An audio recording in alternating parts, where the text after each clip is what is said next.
Use the polygon tool from the toolbox.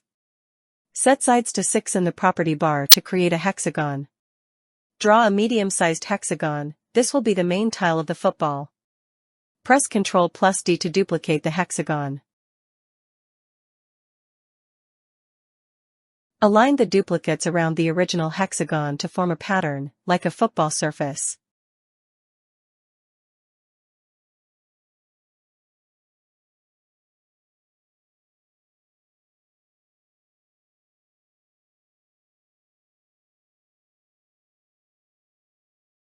Then select the first hexagon, then press Shift and select more hexagon and then color the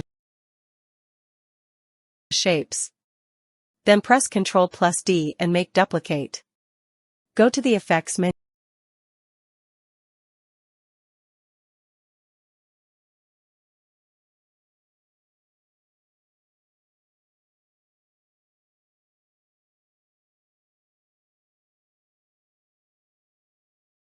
Go to the Effects menu Lens.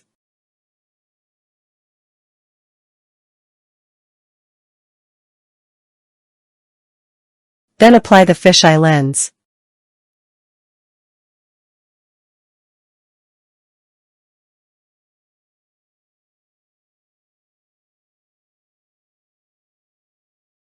Then select the ball dot and delete the extra portion.